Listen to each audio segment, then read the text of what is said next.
Welcome back, challengers. It's your man's Darwin Darko here, and I brought with me some dope beats for you to step to. Today we have 5 projects on the docket, starting off with AFI. Yeah, AFI. It's been a minute, right? AFI, Silver Bleeds the Black Sun. Doja Cat has a project called V. Jade dropped a joint. That's Showbiz, baby.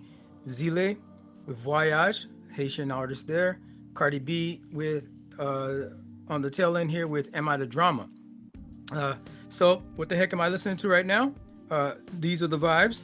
I'm trying to convince you to give these guys a listen, give these projects at least one listen, and let me know in the comments, what you think when you give it a shot. Also, if you are vibing to something out there that you haven't heard on the show or you haven't heard many people discussing, uh, holla at me and maybe I'll review it. We'll see if it's good enough. We'll put it on the show. I do a lot of research for this stuff, a lot of show prep, a lot of notes and stuff. I'm reading back and forth, so it's got to be worth it. Don't just give me some niche joint that only you gonna like, right? But hey, I have some really weird stuff that I listen to here, but overall, I think I have a pretty good docket and a pretty good track record. You can thank me now for these projects, and I'm putting you on. I'm sure you've heard of the Cardi B and some of these bigger projects, but um, go ahead, hit the like and subscribe button so that anytime I drop some new fire, that it swims its way up your timeline. And we will start off right now with some quick. I have one honorable mention. So the Super Bowl halftime show has been announced. If you haven't heard by now, Bad Bunny. So Bad Bunny is going to be performing at the upcoming Super Bowl. Last time we had Kendrick, and we know that Rock Nation is running this whole thing, and so this is the last of their series where they run the halftime show, and I think it's a great selection. Bad Bunny is probably one of the biggest artists on the planet, probably even bigger than Taylor Swift, probably even bigger than Taylor Swift because uh yeah, this guy's footprint is just that large, and he recently had a concert series in um in Puerto Rico. I think they said he had 60 shows or something, some crazy amount of shows that he did, 3 hours per show, and they're all sold out. Very good run.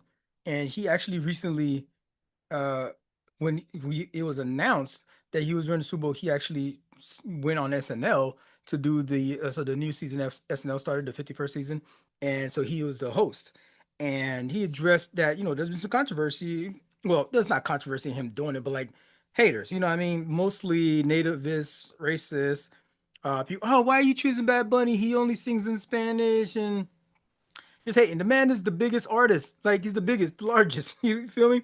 Last album was awesome. We reviewed it here on Challenge Day. And people complaining. And he actually stopped doing shows in the States, the continental US, because, a lot of Spanish people are going to go see his show. And ICE, immigration is, he's afraid that they would be outside his shows and just like rounding people up when the show's over or even before it begins or something like that. But like, he didn't want to be involved in that. He didn't want to put people at risk. Um, and so he decided to just did his show, did his residency in Puerto Rico, and just didn't do. And he went on a world tour, just didn't do anything on the continent U.S. because of that. With that announcement of the Super Bowl, Christy Nome, the DHS secretary, um, man, they just can't help but like step on these rakes every time. But she's talking about, oh yeah, they're gonna definitely gonna have ICE at the Super Bowl now. So ICE is gonna come out at the Super Bowl. I mean, like, but who you gonna arrest at the Super Bowl, right? And who you gonna like raid on? But I think it's just like an intimidation factor, just to show that presence, and that's all they are. They're just so freaking performative. Yahoo has a write up here. Kristen Noem warns ICE will be all over 2026 Super Bowl. Slams the NFL for naming Bad Bunny halftime headliner. But like, why? He's the biggest artist in the world. Rock Nation has been hitting it out the park with all of these. That Kendrick show was amazing. Was great. Was huge. You had the whole LA representation with Snoop and Dre producing that, and well, it was Dre really, and all the West Coast representation that was I doing that year. Like, it's been nothing but great performances and production from that end. Anyway, so this article goes, Homeland Security Secretary Kristi Noem says ICE will be all over the 2026 Super Bowl amid news of Bad Bunny being named the headliner for the upcoming Super Bowl halftime show. Trump advisor Corey Lewandowski said on Wednesday ICE would be in attendance during the big game. Now, in a recent video on somebody's YouTube channel, Christy, what's his name? What's her name again? Christy Nome. Yeah, she went on that show and was talking about that, confirming that the agents will be at the Super Bowl where Bad Bunny will be performing. She says, I have the responsibility for making sure everybody who goes to the Super Bowl has the opportunity to enjoy it and to leave. And that's what America's about, she said. So yeah, we'll be all over that place. We're going to enforce the law. Noam added, so I think people should not be coming to the Super Bowl unless they're law-abiding Americans who love this country. These statements are just so like not fully thought out and fully vetted. Like, but like what constitutionally or what legally does that even mean? Americans, so you have to be both law-abiding and love this country. But like, let's say you're law-abiding, right? But like, let's say you don't like what the fuck the country's doing or the people that's running the country and how they are representing the country right now. Like, what you can't go to the Super Bowl, but like even then, how would they even know? Like, if you go there and protest at the Super Bowl and you have like anti-ICE shirt on or anti-administration shirt on or the administration shirt on, are you not allowed to go to Super Bowl? You're going to get arrested. Like, it's just such like just the fascism just rolls off the tongue so easy for them that they just be saying innocuous stuff like this that doesn't even freaking compute after after any like you know, one level scrutiny on that joint. Either way, so Bad Bunny is like whatever, yeah, I'm gonna do my show. That's dumb that y'all think that like you're gonna be getting a bunch of numbers at the Super Bowl. But so that's the honorable mention. Shout out to Bad Bunny. Shout out to Rock Nation. I'm not a huge NFL fan.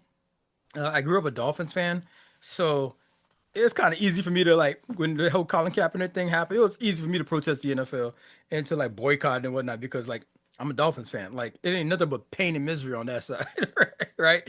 Even now, and like yeah, vicariously, mean, I might look at a score here and there, or somebody else maybe into a game or something like that, and I'll look up and I'll watch a little bit of it. The Dolphins are on. Even some other teams, maybe I'll catch some highlights on YouTube. I'll watch some highlights on YouTube. I'll do that, but the Dolphins are trash. Tyreek Hill just freaking just totally gruesome uh car- Dolphin career. At least the Dolphins career, it's over for him. He's not coming. Like he was in a contract year, I think next year, um, and and he's all about speed. That's what he's got. He's got that speed and separation and like a whole dislocation of a whole knee, bro, with a bunch of stuff torn. Like probably needs a whole reconstruction in that joint. So that's just, I mean, our quarterback has been like one hit away from like the mortuary, right? So like, that's just the way the Dolphins have done anyway. So I don't watch football because just the visceral disdain that I have for this organization that like completely turned me off to the whole sport. So it's like, okay, well, the Super Bowl is going on. Like, okay, I'll tune in to watch the halftime show, and maybe if there's a party or something like that, I'll watch the game. I won't even watch the game. I'll just be there to hang out with the people and and be like, oh yes, go sports, kind of thing, right? But anyways, shout out to that whole announcement, and we will wait and see what other actions maybe the administration is going to try to do to make it harder on this production thing. But hey, Jay-Z did it. He landed the plane on that whole thing. After more than 3 decades, AFI continues to surprise fans with their evolution. Known for constantly reinventing themselves from their hardcore punk beginnings to their refined gothic rock sound, the band remains a force of creativity and consistency. This is their 12th studio album, Silver Bleeds the Black Sun. It feels like the ultimate expression of that journey. It's moody, immersive, distinctly AFI. It's blending everything they've explored over the years into one cohesive, haunting statement. I man, I was so pleasantly surprised when I discovered that this project dropped because I was like, oh snap, I forgot about AFI. So I I went back and one of my favorite rock albums of all time. And this would be like on my like all time list. To be played at my funeral, to be played at my at the Darwin's commemoration is like probably that whole album. What I think is one of the greatest of all time. Freaking December Underground. That opening track was that 2121? I still don't even know what 2120. I probably should have looked it up to see what that means. But like, close my eyes and kiss me to sleep. Oh man, that song is so dope. Ding ding ding ding ding. That bell. That's how you open a track, man. It's just like this. It's atmospheric. It sets a tone. Don't get me started on December Underground. But this project has a great opening track as well, and it has the whole thing is cohesive. The frontman Davey, he is calling this project a renewal of their inspiration, even describing it as his favorite AFI project. It's good. I wouldn't go as far as say that because that December Underground. When I went back and listened to it again, I was like, oh, I might just do a throwback of this joint, right? I might just do a throwback project. Episode of that. I probably will go back and do that. I don't know when the 20th anniversary. When did this thing come out? When did that one come out? That came out December Underground was 2006. So next year, 2026, that's gonna be the 20th anniversary. December. Man, gonna have to do Crash Love was a good one too. I like Crash Love. Was the next one after that. So yeah, yeah, 2006. So 2026 will be the next time I'll be able to drop that one. But this joint isn't it embraces um the band's push into a deeper, more emotional territory. It's the full AFI experience. It's a full like gothic rock atmosphere that they create in there, and they take that on with not only the vocals but definitely in the production choices.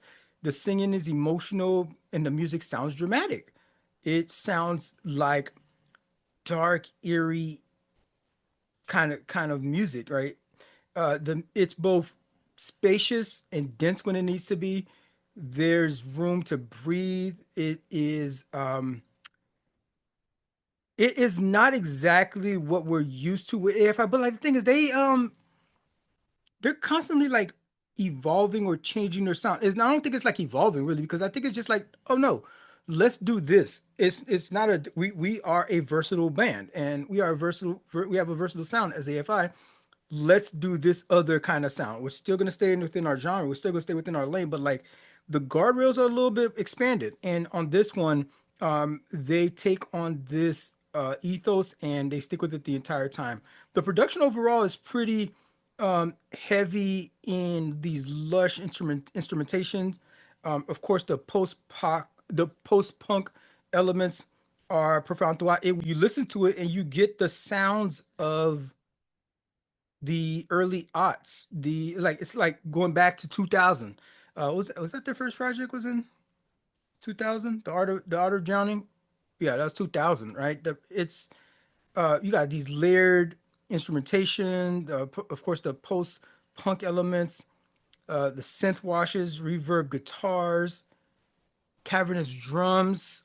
I'm looking at this one track right here, and I'm thinking about the acoustics are clean, but the shadows linger. It's still like it's a little dark, right? And that's what they're going for with the whole gothic sound. This project clocks in about 34 minutes.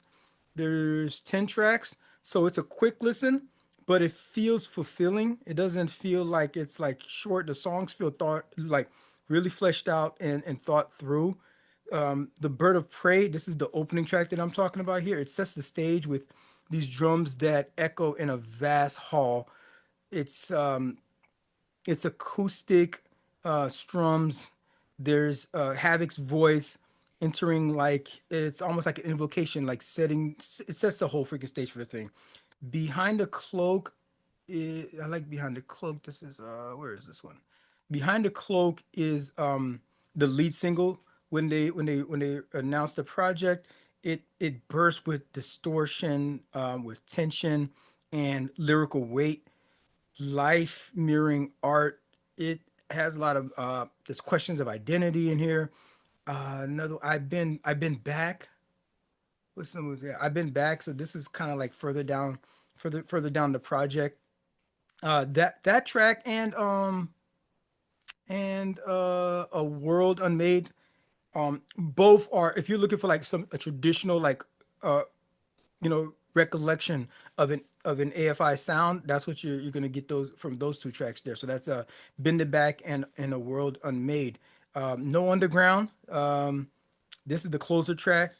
It starts slow, it's uneasy, but it ramps up it with some raw energy, and it provides a cathartic ending to the project. My favorite track on this whole thing is probably Holy Vision, and I'm listening to this thing over and over and over again, and there's a song or a track that I just couldn't quite figure out for a long time. Like damn it, this sounds like something familiar. This sound and I finally remember today. It what y'all know about She Wants Revenge? Y'all remember that band? She Wants Revenge? Tear You Apart? I wanna hold you close, heart pressed against me, right? Lie still, close your eyes, girl. I wanna fucking tear you apart. I think it goes something like that. But I'm like, that's what's like the cadence is similar, the tone is similar, the pitch that that Davey is is using on there is, I'm like, oh, that's what it was. So that was very, it was very rewarding for me to like go back and listen to that track, because I used to love that track. I love that album. Damn, that band, freaking She Wants Revenge. When was the last time you heard somebody mention She Wants Revenge? Go back and listen to their projects if you're into like the post punk gothic kind of sound. So a listener is definitely going to hear the similarities, because I did. I found it. I haven't seen anywhere anybody else pointed this out, but maybe now we'll get it into the zeitgeist, right? Main takeaway is that this project is grounded in history. It's a great marker for for their discography, but it's still exploring new territory, so it doesn't feel stale at all. Because it does still lean into the nostalgia of what you have gotten familiar with when it comes to AFI. But the vibe of the project is undeniably dark and it's otherworldly, but it is still feels grandiose and cinematic the way AFI's music was, because they always felt like it was like stuff made for like um the live show, right? But in this one, it's gonna be a live show, but maybe like a live show full of zombies, right? This thing is like a haunted mansion that they moved into, and now they live here. The best scenario I think for listening to this thing is, if you really want to immerse yourself, maybe turn the lights low. Maybe light some candles, right? A couple different candles around the house. This thing's perfectly in time for Halloween, because it gives that sort of like spooky vibe. But it's spooky season, right? So it's perfect for that. Doja has been on an absolute tear, and V feels like the perfect next step. After the raw, hard hitting rap vibes of her last project, Scarlet, she told us she was coming back to her pop roots, and she wasn't lying. V, which means life in French, is her fifth studio album. Her first joint dropped in 2018. It was Amala. And this joint is a deep dive into the themes of love, romance, and facing the truth about oneself, even, I would say. She publicly embraced her return to the more pop driven direction, even though a few years ago she spoke on pop, saying that it's feels less real. But in terms of her trajectory, she's not stepping away from the boldness she's known for. But here she lets softness and vulnerability and lush production take front seat. Um, I know she is a one of these figures that's it's kind of hot and cold, in terms of her. statements and some of the things she may take some stances on in proclamations she might make. So I don't know, you could take it or leave some of that stuff, but in terms of the art though, there's not a lot of people that are like in terms of superstardom of I mean she's not there yet, like just by the stats, but I is as big as Lady Gaga is, Doja Cat is that kind of star.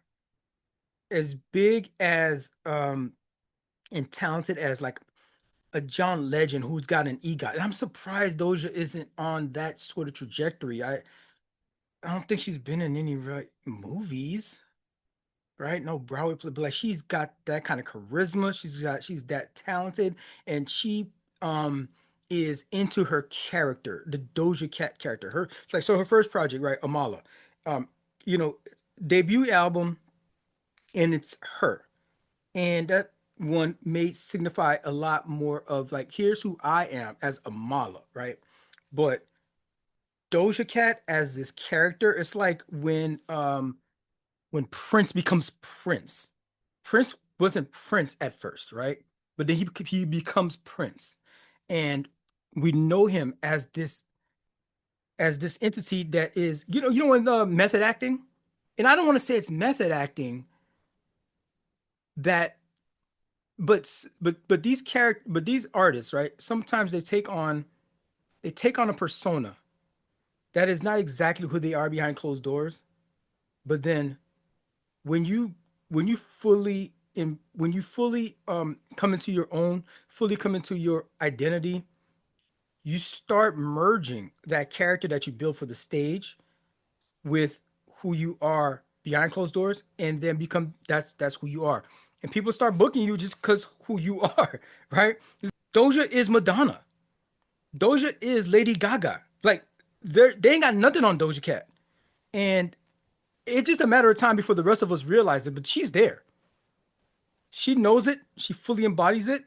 And on this project, she's taking on this this turning point of sorts, right? Kind of a reinvention. I wouldn't call it a reinvention. It's more like a reignition. Going back a little bit to the pop roots, but it's still got a lot of hip hop. It's very hard to define what is happening on recentering. Maybe she's recentering herself. And I don't know if the rest of her project is going to have this sort of ethos, but it's very much different from the last project, which was also dope. Scarlet Two Claude was a great album. I reviewed it here, which means it was worth your listen, and I thought it was excellent. It deserved at least a nomination to something. But let's talk about like nuts and bolts of this thing, right? Behind the sound, um, some of the moments that really stand out that keep replaying are the masterclass ability that she has to this she committed to the 70s and 80s influence on this project, and it is great. She sticks to the whole thing. She sticks to it the entire way. The even the visuals, go check, there is dope. She has these um videos out. There's even when she does her she has her SNL appearance. um Even in her interview she is like locked in. It's a method. It's like method acting. She is in this character, and she is not getting out of that character. The 1980s Doja Cat character, whatever that person is, that she is sticking to that thing, and she's weaving modern touches to it so it doesn't sound stale at all. But V is produced by a wide variety of producers, and it's dope that they were, even though you got Jack Antonoff on this, so he's a heat maker. You got Y2K on this joint, Soundwave, Scribs Riley, and a bunch of other producers, a lot of producers. Um, but they're still able to keep the cohesive with their own touches, still able to keep the cohesive nostalgia sound, 80, 70s, 80s sound, and the mood of the album, keeping it across the entire thing. The other thing is that she recorded in multiple places, in London, in New York, in France even. And she still was able to keep this thing cohesive, and I think it might be one. I think it's her best project. I think it's her best project to date. It's different, and it's like it's kind of hard to kind of compare. For example, Planet Her with V. Not that it's that they're different. They are different. But in terms of having the identity, sticking to that identity, having a concept for a project, and by the way, she wrote all the lyrics to this thing. She's the solo writer for V. And there's a lot of rap and hip hop going on here. So I wouldn't classify this as a hip hop album, but it is a rap album. It's a pop rap album. And she wrote the whole thing in an era where we're like going back and forth on like, who's credible in terms of their writing, if they're actually a real rapper or if they're just like a performing as a rapper, or are they MCs or not? Or are they just these are they actual lyricists? And we kind of like, put a little asterisk next to their bona fides if they have ghostwriters, right? This is what has always been talked about with Drake and of course Kanye. But like, who wouldn't say Kanye is hip hop? But you can't call Kanye MC though, right? He doesn't write his stuff. Doja leans more uh, into the singing than she did in Scarlet on this joint. This is why I'm like, this is not a hip hop album, but she does a lot of rapping on this thing. And but I mean, she's multi-tool like that though. Her singing is amazing. Her rapping is amazing. She's actually rapping about stuff, like real stuff. It's dope to see that that can still happen with still having very much commercial appeal. A lot of artists find that they really gotta sell out when they try to make like a pop hit or something that can be consumable by the masses and where they actually don't even say stuff. They just end up repeating the course a bunch of times and give you some like really like elementary level lyricism, but Doja doesn't skimp on any of that on this joint. There's plenty of rapping. The production, even the way the production goes, gives her space that she can um highlight her singing. There's layering of the voices. You can highlight her raps, her bars. You can hear, and you can like play it back and be like, oh, boom. You don't even need the lyrics really. You can like pick it up and figure she's double entendres, triple entendres, left or right on this thing. The metaphors are crazy. On these rap tracks, there's a couple ones that really stick out that are dope. Uh, All Mine. All Mine. Yep, that one is the type that has the layering of her voices and the rap that's happening all in there. She's got the drum and the synth just like embedded in all that stuff. And the production is mellow, but like the freaking bars are dope and she is dope on that thing. Jealous Type, dope track. It's slick, it's danceable. That joint is a banger. Immediately it sets the tone. This is the second track on here. Oh, look at this. It already has 20 million listens. It is that good. It is that good. The music video is so freaking extra. It is again the 80s ethos. She's got a limo, and she's dancing in the limo, old school kind of limo, like her outfits and her clothes. She's got the dance move of like, remember those workout videos where they do a lot of hip thrusting? It looks like one of these like the way it's shot and everything is all 80s. They even had the part where there's a part where she's singing and the sprinklers go off. Remember that? Singing in the rain and all that kind of stuff. This is like the sprinklers kind of thing. That's amazing that she like glommed onto that and brought that back into the zeitgeist. Couples Therapy, dope track, and Acts of Service. These show off her R&B side, reminding us that she's good at making those sultry, body moving grooves. I, Acts of Service is a good one to kind of dive into. Um, she's got this. She's saying some like real stuff that we really need to think about because like it's interesting that like we you know we all still going through the same thing, even at her level. Even at her level of fame, her level of riches, her level of notoriety, and her access to partners and mates potentially. She says here, said, "Don't gotta ask to kiss me no more. It's like parts of our soul ain't missing no more. Yeah, love isn't to be measured. Boy, I don't want to put much pressure on you. But when you kick your legs up, this is home. Walks in the park and proudly cuddle. Pull stunts on the dick, no body double. Cute when they call us power couple. Look in your eyes, it's hardly subtle. You want to do something for me. I just want to feel you hold me. Come on. Let me you want to do something for me. I just want to feel you hold hold me. Come on. Okay, I have to pause here for a second because it's like the name of the track is Acts of Service. So this kind of stuff is kind of thing that's like sticks with me, like kind of throws me off a little bit because it's like okay, it's called Acts of Service, but right there you're talking about um and I just want to feel you hold me. Okay, I get it. That's great, right? You know, who doesn't want to be held, right? You know, in a romantic relationship, but like the song is acts of service. I thought we were going to talk about acts of service, and so like a lot of it doesn't really talk about the acts of service, but this is that's more of the what's the other thing? Love languages, physical touch.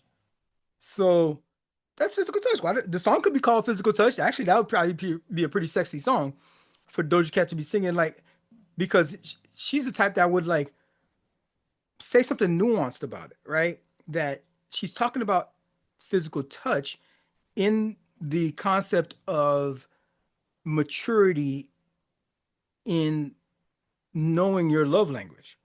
So I could see her making a dope song like that, but it would still be like a sexy kind of song, right? Um, Fine, I'll forgive that. But I was talking to my therapist the other day, right?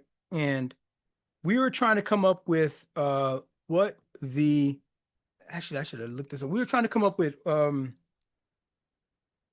what the love languages would be for friendships, right? Because you know you have friends that you love and you want to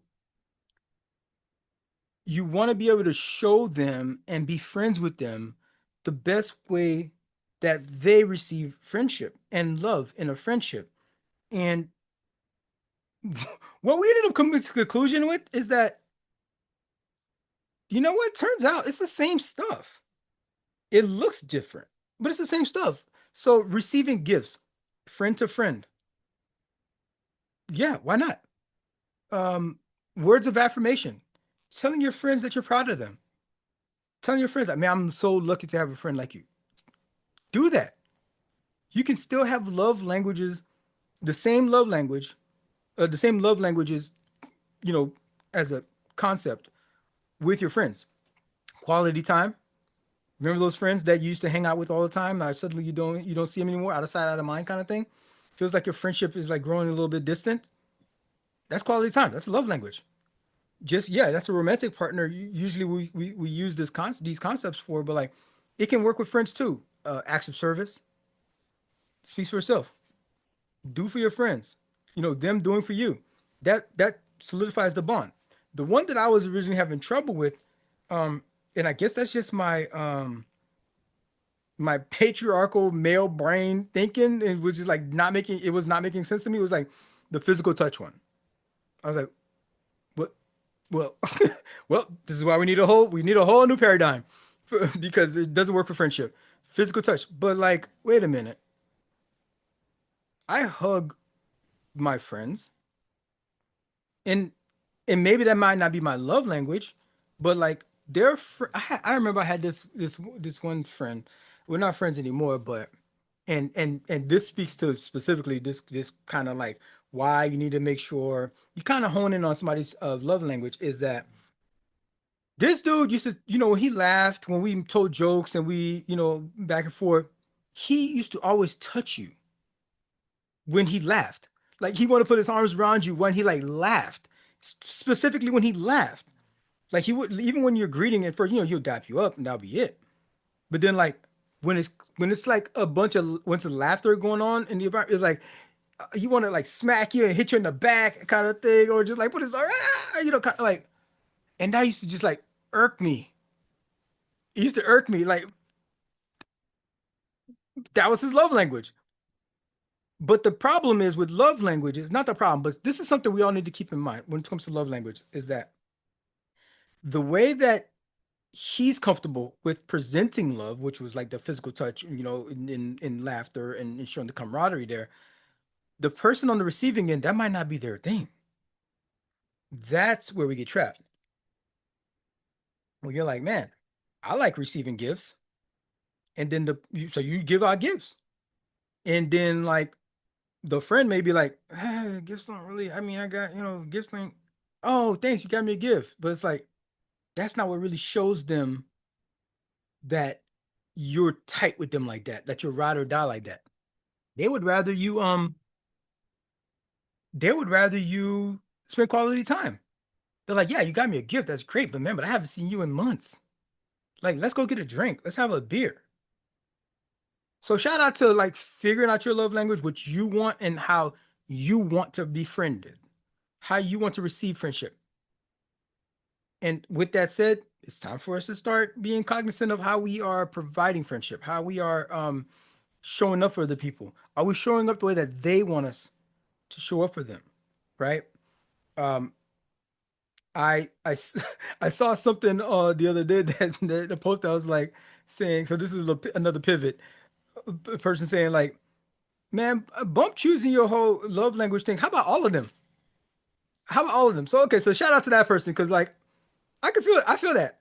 I feel that. I don't know so much about the physical touch personally. I have some growing to do. I do. I always got some growing to do. I'll say that. But when it comes to friendship, the physical touch part, um, I mean, I do like to greet my friends with a hug, and then when we leave, greet my friends. So yeah, I get that. So yeah, yeah, I do like hugging my friends on the greeting and departure. I know women are way more physically affectionate towards each other without it being like weird. Um, but men, hey, what can you do? We're a work in progress, right? But in a romantic relationship, she's talking about here acts of service, but she is mainly you know there's some other concepts here, but I think she's basically just bringing up the fact of like love language and the importance of like love languages and figuring out what it is that matters most to you in terms of receiving. It's great if you figure out for yourself so that you can communicate that with your partner. And she wraps up this verse, this chorus with, "Would it mean that I found my person when the language is acts of service? Baby, how do I know for certain? Does the key to your flat mean girlfriend?" Questionable, right? Got to keep it flat. She needs some confirmation. So dope song. Check that one out. At the another one. She at the VMAs this year. She jealous type. She previewed that joint.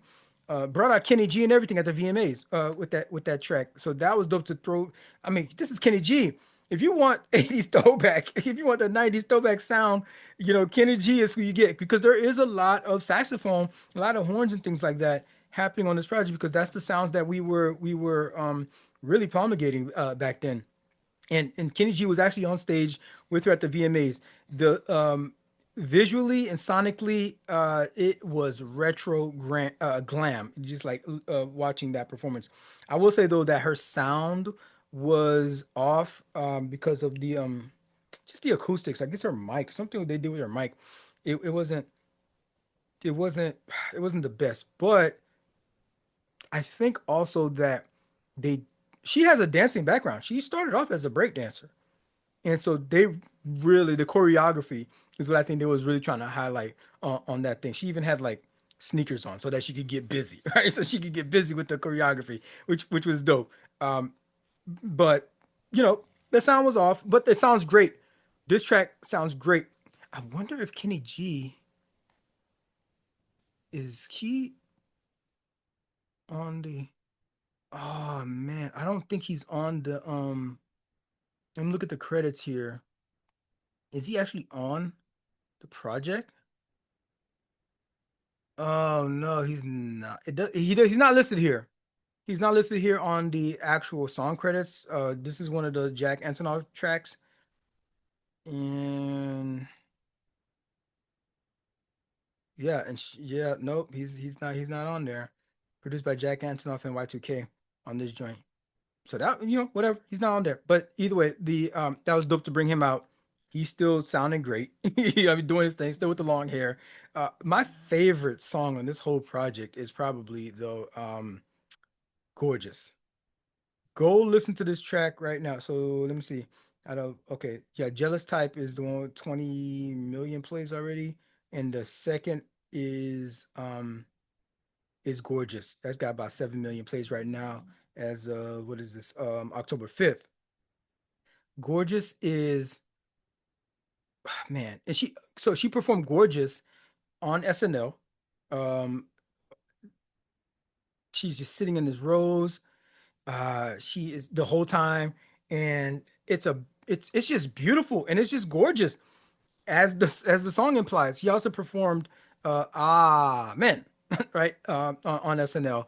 And Gorgeous, though, my favorite track on this project. It- I love that song. And then I found out there was a visual for it. Go watch this video. You gotta watch the video. It's even better. It is one of the most beautiful, just like gorgeous videos, music videos that I've seen. Oh man, in a long time. Just like everything about it. Like there's music videos that are, the main artist is a good looking person. They're gorgeous, right? And the cinematography is fine and whatnot. But like top to bottom, it's just beautiful women. Just like if you like, I mean, everybody should like women, right? Women, got it's just beautiful. It's just all beautiful women of like all sorts.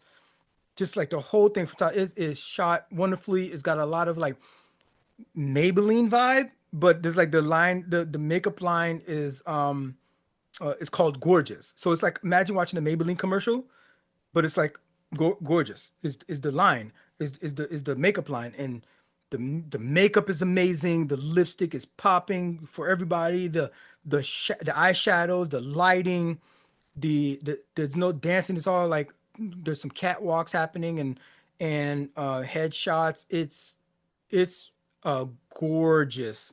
That is perfect. It's a gorgeous video.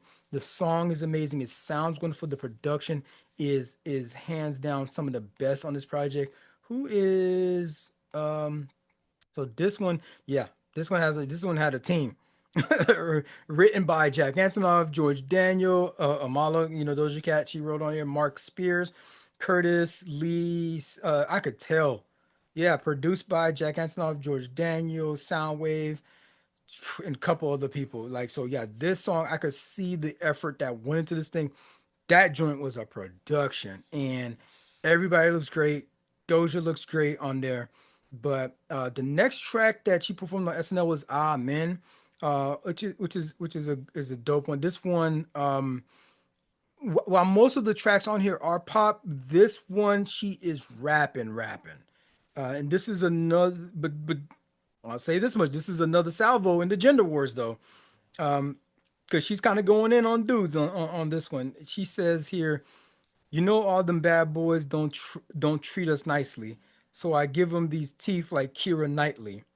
Do I look like I want to be pregnant, trying to bust all in me like Leroy Jenkins? Leroy Jenkins, right?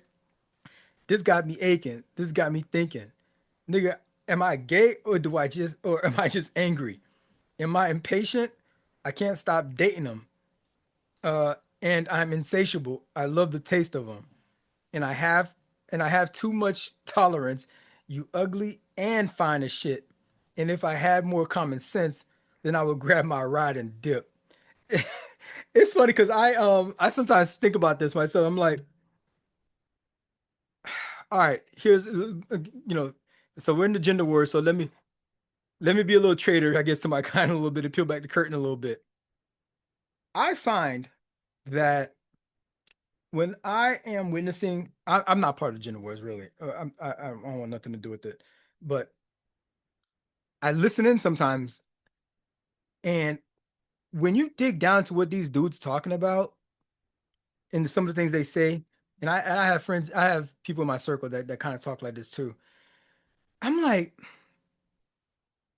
maybe you just don't like women. Like, maybe you just don't like women. If you know a guy that says I don't have any female friends, they they they they want to fuck women. Don't get me wrong, they're not gay. They want to look at women. They want to have women around to the extent that they need them or desire them. I had a friend tell me,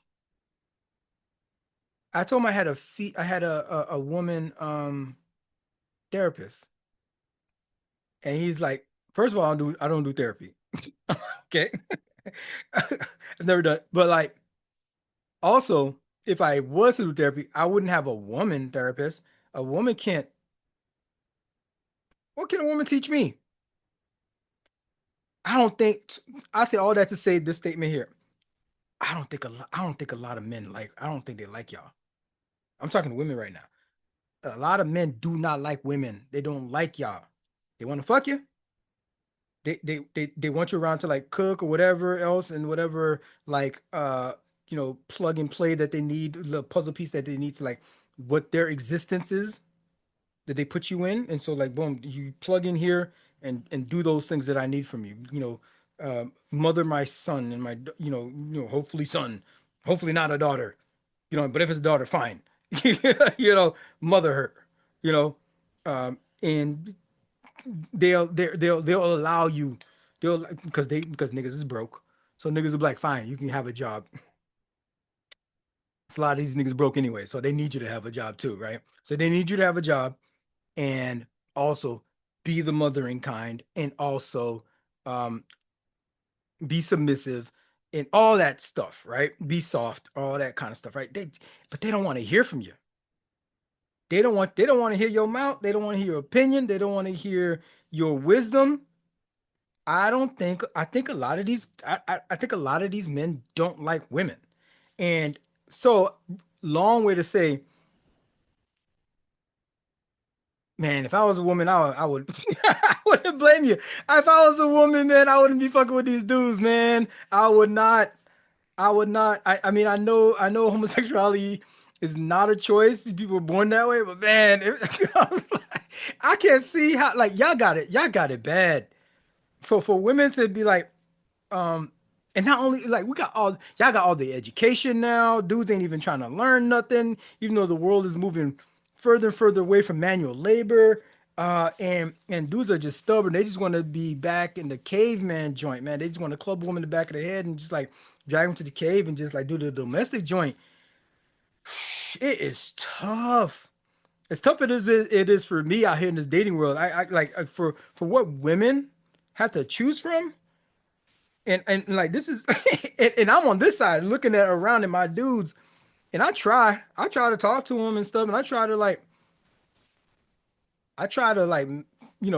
drop some like clues here and there, knowledge here and there, but you can't tell niggas nothing, man. You can't tell dudes nothing, man. That whole alpha energy on that kind of stuff, man, it's so toxic. It's just so toxic. But she's doing something a little toxic here too, where she's like what she says, this got me this got me aching, this got me thinking, nigga, am I gay or am I angry? Am I impatient? I can't stop dating them. And I'm insatiable. I love the taste of them. That line right there, is she sticking with her pussy? That's what's happening.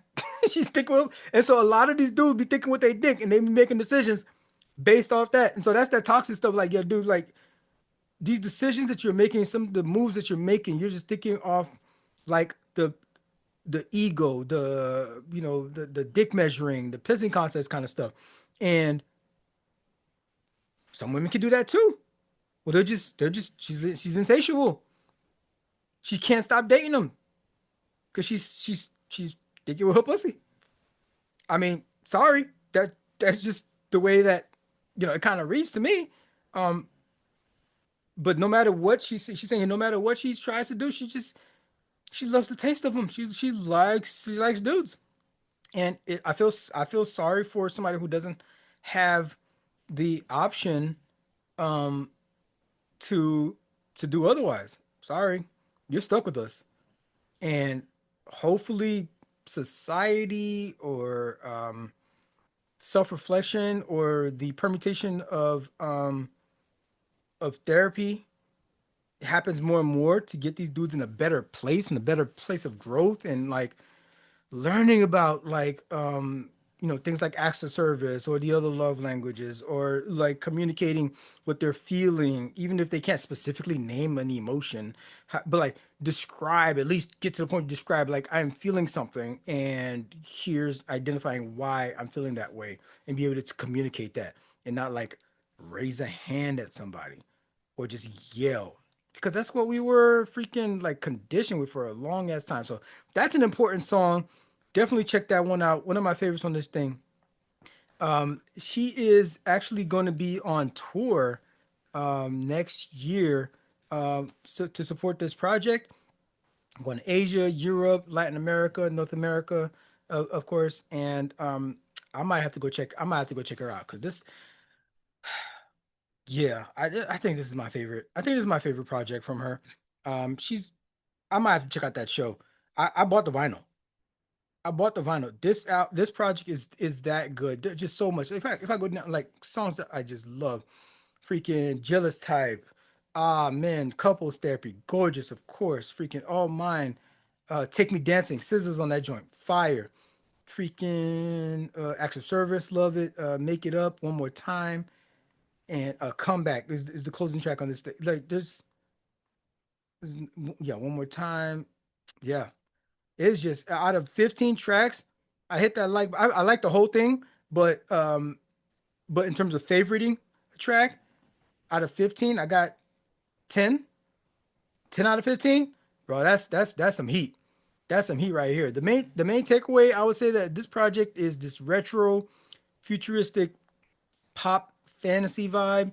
It's high gloss, it's romantic, um, and it's fun. It can get a little deep if you listen to lyrics. Hopefully you do. Give it multiple listens so you can like pick up on some of that stuff. But Doja's saying some stuff on this project, and it's inspired through her own therapy session. She said to herself, she's like going through therapy, help her write this project. That's kind of stuff I want to like. I wish freaking what is the Young Thug went to therapy. Who like if he went to therapy, we would have got a way better project. Again, I don't sit here and bash albums. If I don't like it, I just won't talk about it. Man, that Young Thug project, this was his chance. This was his chance to like, yo, you just went through some shit, my guy. And he has like two tracks maybe that really kind of like look very the sound pretty introspective. But you're like, dang, bro, if you went to therapy, you could have like unpacked some really deep stuff. You just like by the skin of your teeth beat a Rico while you was in prison.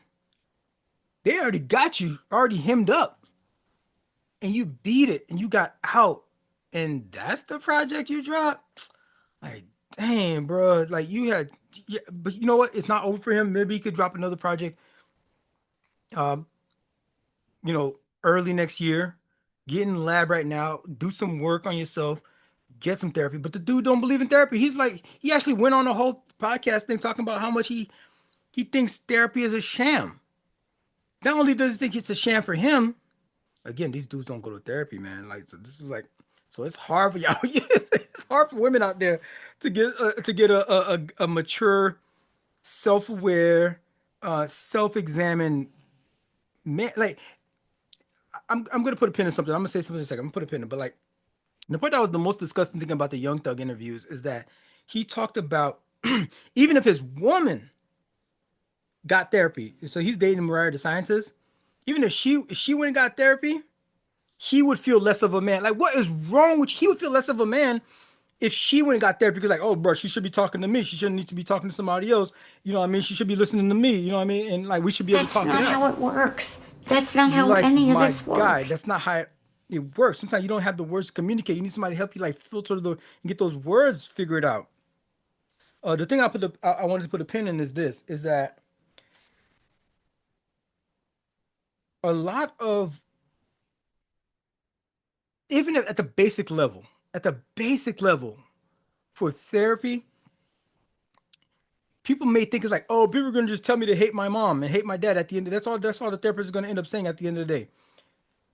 At the basic level, it helps you organize your thoughts.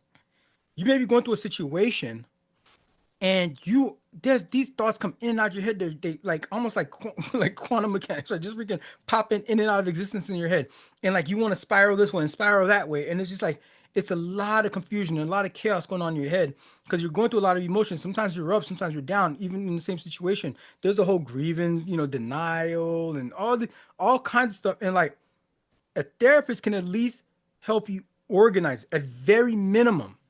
Just organize. What's wrong getting help on organizing your thoughts so that you can then go have a conversation with somebody? So even for Mariah the Scientist and Young Thug, it could be like, okay, no, I'm not going to a therapy to, unpack my troubles and work all that stuff out.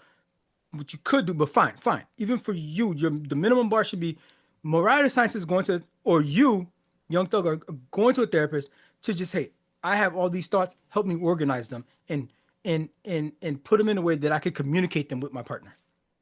I'll communicate with my partner. You don't need to do that. Fine. First of all, I'm a big proponent for couples therapy, but this is a low bar we're talking about here. He could at least get his thoughts organized so he can go talk to his partner about what he's feeling, what he's going through, what he thinks about their situation. And Mariah can do the same thing. And so that way they can have a more productive conversation instead of like yapping back and forth with each other or talking over each other or just like two ships passing in the night, missing each other completely. Like we're talking, but like we're not really resolving anything. We're not really like growing or anything like that. You want to grow. You want to be in that relationship. You're with her, right? You want to be with her tomorrow and 10 years from now, right? Presumably.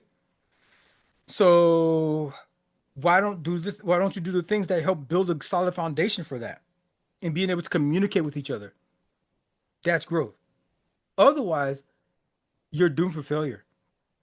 You're doomed for personal failure or probably even relationship failure. That's just my 2 cents. I'm not a therapist, you know what I mean? I'm just an advocate out here, just like hopefully getting as much people involved in it because I've been involved in therapy since 2010 personally. Off and on, I'm a big proponent. Mental health is important. Like even the stuff that you do on your own, it adds to it. Mindfulness, it adds to it. And then there's talk therapy. Then there's cognitive behavioral therapy. Uh, all of that is just like going to the gym and building that strength, that internal strength, um, that that toolkit. That's especially my favorite kind of therapy is when ones that give me tools where I can like when the therapist is away and I'm on my own, I can apply tools that I learned, things that I picked up from that. Um, this project is a probably best for a live listening session. I mean, I think the concert is going to be great. I think the concert is going to be, first of all, the choreography is going to be on point. That's what she does, right? It's gonna be on point. The costume design is gonna be on point. I know it's gonna be dope. Uh, a lot of rap shows are mad boring. I'm not gonna lie to you, mad boring. You love the songs, you love the tracks, but I went to that Kendrick show, Kendrick and SZA show, and my favorite part was SZA. Kendrick pretty much just walks left and walks right, walks up and down a thing, and I love the song, so I was just singing along. But in terms of like you being amazed at a performance, that scissor part was the dope part. She was flying at one point. You know what I'm saying? Like I mean, and rap artists don't really do that, but the female rap artists do some stuff, and especially Doja. She's a dancer first before she was an artist. Before she was a perform a rapper, a singer. She was a dancer, and she's gonna be dope on the live show like that.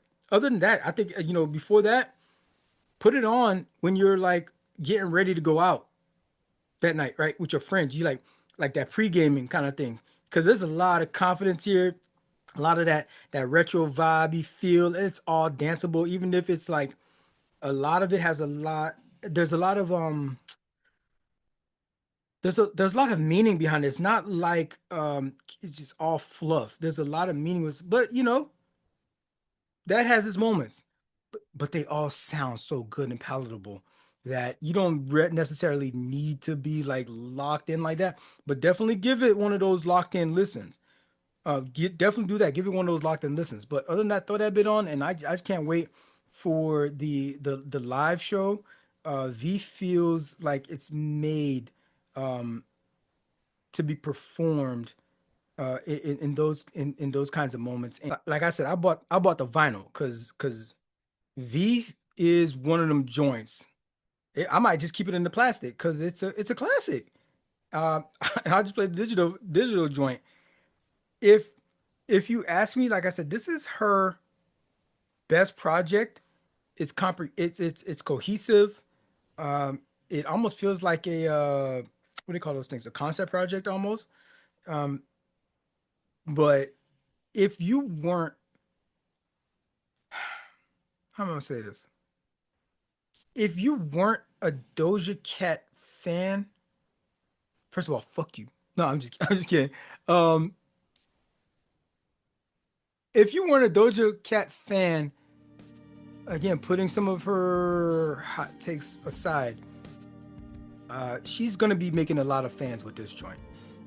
You should just get on the bandwagon now because this joint is fire and it is going to hook a whole new litter of kittens. I, I know she doesn't like that her fans are called kittens, um, but it's gonna bring a whole new litter, and she's gonna have to embrace it because this joint is undeniable. Jade Thirlwall has made a bold and triumphant leap into solo stardom with her debut album. That's Showbiz, baby. Let's take a deep dive into some of this grade A pop goodness. Look, I'm gonna be real with you. I wasn't sure what to expect from this project. We've seen it a thousand times. These former girl group gone solo kind of arcs a thousand times, and it's either going to be a grand slam or it is a total miss. For example, like Beyonce was a grand slam, right? Of course.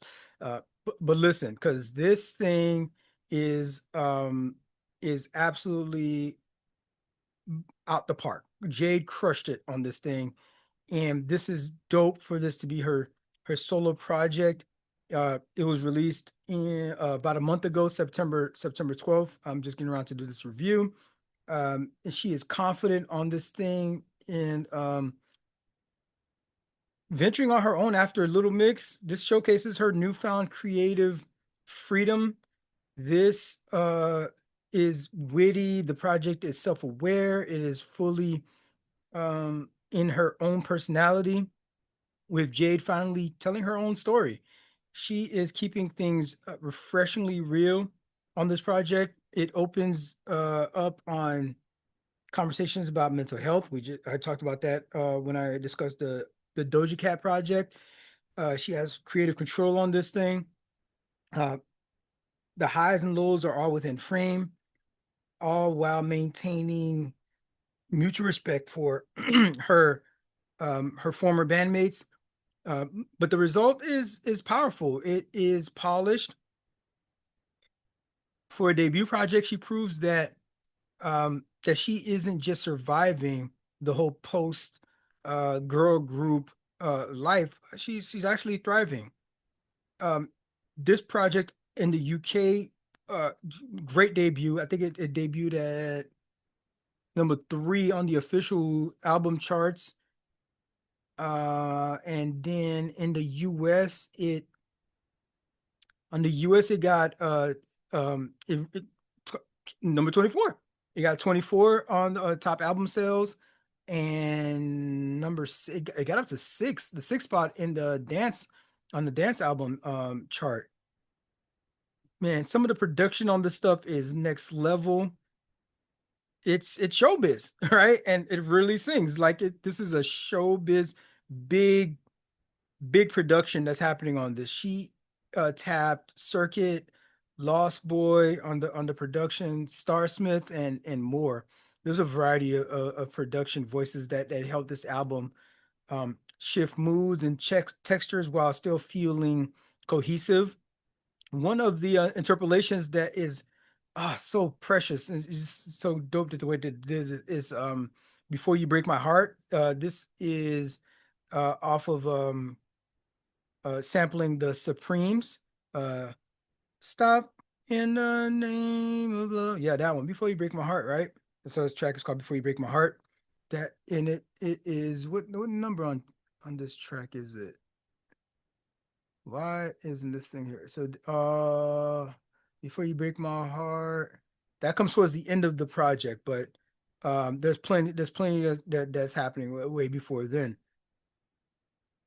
The way she shifts like hard hitting um electro pop, dreamy disco, and like the soulful synth pop, it just feels so intentional and just cool. The production supports the storytelling. It's complex, but the landscape mirrors her inner world, her growth, her like this new ascension, right? And into her own. Um, some of the tracks on here that definitely stand out. It's 46 minutes. Listen, a little bit longer of a project. Love that.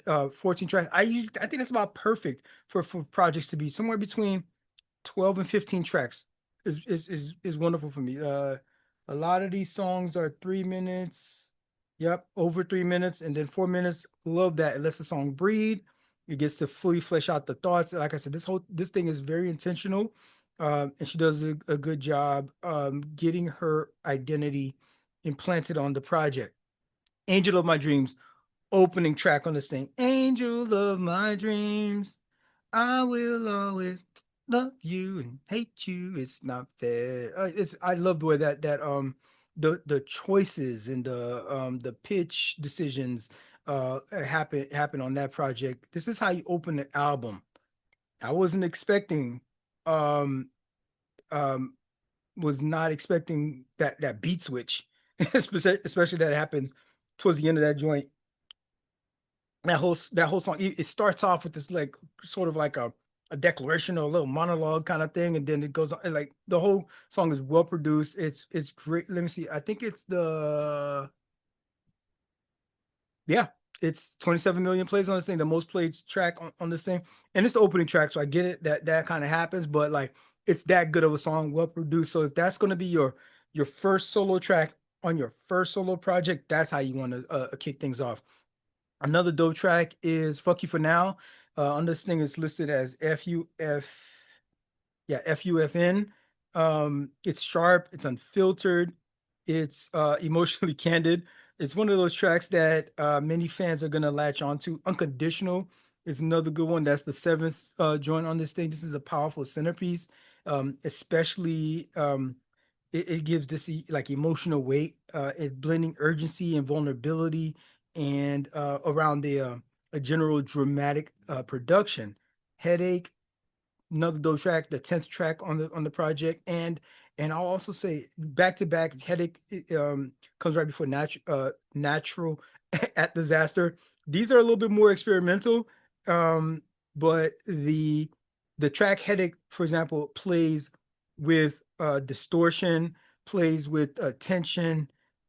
Natural at Disaster addresses toxicity in relationships, and that inner struggle. Midnight Cowboy is man, I like so much of these things. Midnight Cowboy, look at that, like that one's weird. It's a little theatrical. It's playful at moments, but it's got a gritty core to it. Each of these tracks gives you a different context. There's heartbreak, there's power, of course the theatrics that's happening here. Um, Self assertion. She's identifying, this is who I am. She's showing up, and she is owning the stage. By the way, this is something I've been begging for years, and I haven't come across a project that does this. But the visuals for this thing are important. This is showbiz. She is embodying the ethos of showbiz. Every single track has a visual. Every single track Every single track has a visual. Most of the tracks have actually a full production music video to them, right? Uh, but then there's these other ones that's like a little bit more subdued, kind of like the repeat clips, maybe like a 20-second clip that's like a repeated. That's like one of those they call those visualizers. they're not actually a music video. They're visualizers. So you know, but damn near 90% of them have actual music videos. What's so hard about shooting a music video for everything? Like this is all you do. You're an artist. Make your own freaking short. This is like a short film. It's a not even short, 46 minutes. It could be a short, like when you have Water and Gotti, this was a like an Afrobeats joint, that was like a short film that actually it was like a musical almost. Like bruh, this is your job. I understand you got to go to show, you got to go on tour and do concerts and stuff, but these artists go 6 years, 3 years without putting out a project. That could be the time that you're like actually shooting this short film. I think like you should be all encompassing if you're a musician. I think that's what's demanded in the space these days. You got to do something to distinguish yourself beyond like you're if you're not specifically at this point of your career, you're not Madonna yet, right? You're not Michael Jackson yet, right? You're not Jay-Z. You're not Beyonce, right? But even Beyonce put out Lemonade, which was like this whole freaking experience. Even Taylor Swift has like these theater releases. Like her latest album, which is pretty good. I don't know if I'll be reviewing it, but it's a really good album. She's got a whole theater release with it. Like you got to give me more than just the music. This is just a new age, is what it is. Like I mean, I'm gonna be doing a lot of the listening just in my headphones and just like in my speakers and stuff. But like it's dope to also have this visual component that I can just like put it on the TV and just like watch all the experience and encompass that universe that you're creating. And she does this. Jade does this on this project. It is dope. Every single track, there's 14 tracks, on every single track has a visual. And mostly music videos.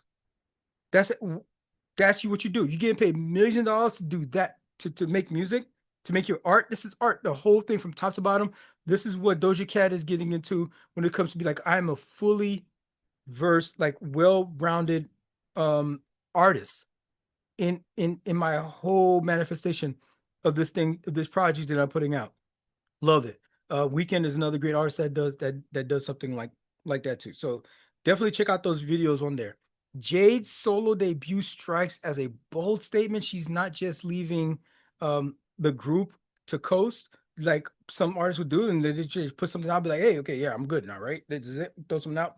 No, she's making a statement like, no, I am fully embracing my solo career and I am making a stamp in the industry. She sounds different, and she also sounds different from the typical artist, right? Just the decisions, the instrumentation decisions, the vocal decisions, from stanza to stanza, just like it's like, okay, oh, that's unique. This is sounds like something that come out of like maybe like musical theater, a little bit of it sometimes, or something that could be maybe in an opera, or it's like, oh, this is pop. But wait a second, could that have been EDM? It's dope. She is fully in control of her sound, and I'm gonna I can't I mean I don't know what the evolution is gonna be, because this is like amazing already the way it is. And if I get another 3 albums, another 2 albums, especially like if her sophomore album is just as good as this, I mean she's solid. She's gonna be solid. She's good to go. I can't wait to see her growth. I love how this project came together. I liked out of I already hit the like button. Out of 14 tracks, it looks like, mm, out of 14, I got I got 11. 11 out of 14 hit the like button on 11 out of 14. That was just like, when I hit that like button, I'm like, oh nope, this is undeniable. This is a hit. Bam, hit that like button. So love that for her. This is gonna be dope to see, especially because I know she already has the visuals for it. She already got the concepts already for what a live performance would be. This is gonna be great to see live. These songs are theatrical. They're like atmosphere. They're like big, right? Uh, and the beats, I know it's gonna be great. The lights are gonna sync with the drama. I know it's going to be a dope production. By the way, she is preparing um, to support this record with a tour, and she is kicking that off in Dublin, and that's going to run through March 2026. and she's coming through North America. So she's gonna do North America, Europe, part of this rollout. That's what I'm talking about. That's a full-fledged project. That's all encompassing artists doing their job. Like, bro, we're not paying you to like stitch you know, wounds together in an emergency room or something. We're not paying you to freaking fly to the moon, astronaut. Like your job is to curate art and create art for the rest of us to still have that part of our humanity, because that's what separates us from the beast of the world, is that we have art. And I find that mad important. That's why I do a show like this. And Jade is carrying that baton. You love to see it. This project is bold. It is dramatic. Sometimes it can be a little messy. First project, that's fine. But it is often cathartic. And it's pop. It's pop, but it's pop with depth. It's pop that has emotional peaks and valleys. With a little bit of theatrical flair. Let's take a journey, or better yet, a voyage. The debut full-length album from Haitian artist Zile. She has been active in the Haitian music circles, building her reputation with a bunch of singles, live shows, and local buzz um, before stepping into her first full studio project. Over time, she's carved a voice that bridges both emotion and musical sophistication. One foot in the Haitian roots, compa, melodies, you got the storytelling, and then the other in the global contemporary sound. So mixing all that stuff together. I'm particularly drawn to this album because it feels like a conversation. The artist is speaking directly to you, to me, about their experiences, conflicts, and hopes. Voyage delivers those conversations. So when you hear it, you're hearing an artist that is in mid transformation mode, an evolution, if you will. Across these 13 tracks, it's you're gonna have 47 minutes of heat here. Voyage holds its unity, yet it gives room for shifts in mood. There's heartbreak you're gonna experience in this thing, reflection, gratitude, and self-assertion. The production blends compa rhythms, soulful ballads, that are going to be textured in jazz in inflections, modern R&B, urban, some urban, I guess Western urban sounds, you may call it. You'll hear, of course, the Haitian drum patterns that'll be familiar to you, the compas swing on a bunch of tracks. It's layered with the instrumentation and the mixing uh, that could appeal to a global ear. This is a lot of the stuff that I've been talking about lately with how the acceptance of Afro beats has permeated the culture. The production isn't just about being over the top, though. These tracks, for example, La Vie, you'll hear like some lo-fi, a little lo-fi beat on that thing. What is it? Is it La Vie? Let me make sure. I'm talking about what I'm talking about. Yeah, yeah. So La Vie, that it's warmed up to the traditional Haitian sounds, but like that lo-fi beat, kind of just like a mellow little background to let her vocals carry the day. It's clean, it's precise. It lets Zile's voice do most of the heavy lifting on that joint. Many of the tracks here are produced with space and restraint like that, so that I don't know. These engineers just, I guess they just allowed just for these soft moments for the vocals to breathe. The transitions go from hushed to some fuller choruses. So there's some dynamics that's happening in the composition there. You'll hear when she like leans in close to the mic versus sometimes where she needs to soar and so like kind of steps back a little bit, but it's all well balanced and well engineered. The instrumentation isn't just electronic on this thing. Like I love that like Haitian music is keeping this aesthetic that the live instrumentation and live music, like they're introducing, especially with like some of these modern flourishes, they're introducing a lot of the electronic sound, but you're so far, at least we're keeping up. We're still maintaining the some ambient keys, the percussions, these there might be some flutes involved in there, the live guitar, of course. You got to have your keys. You got to have the keys if you talk about Haitian music, talking about some compa, right? The arrangements often shift sometimes in mid-song, giving the listener like a little surprise, like, yo, this is kind of like a live experience where they might be like in a almost like a jam session, right?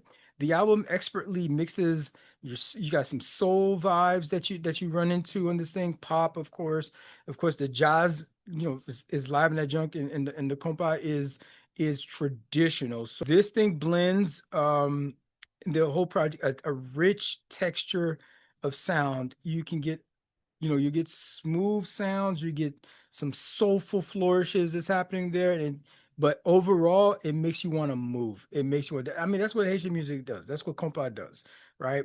Leave Me Alone is which track is this one? Leave Me Alone is the second track on this joint.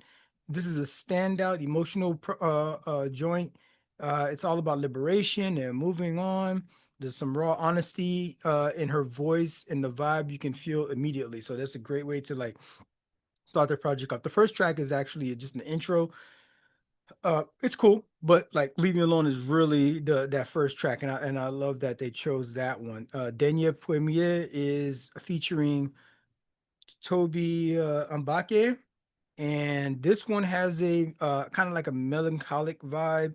It's driven with the flute that I was talking about earlier. There's a little melody that the flute introduces there. It's a little bit haunting, but it's all beautiful. It's poetic.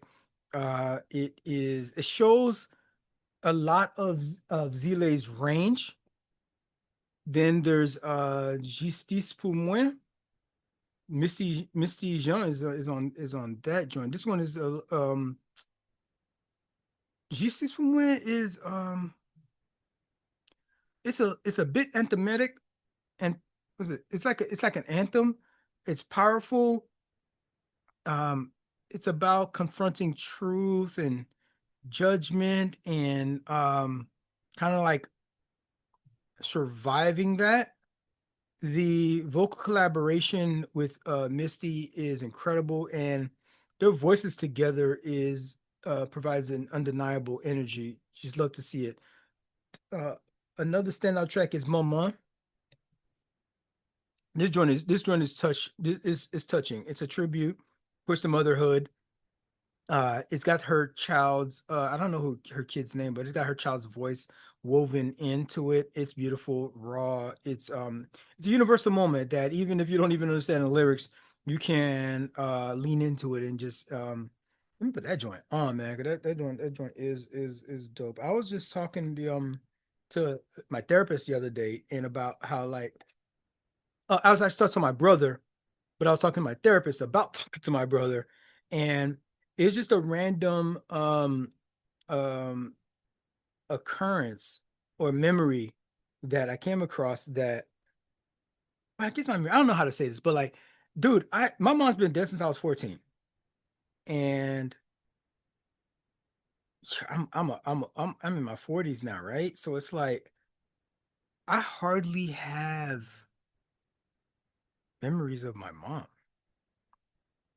My dad passed away in 2010, so it's a little bit more recent. So I have a lot more like formative years where I have memories and experiences of coming into my own while my dad was alive.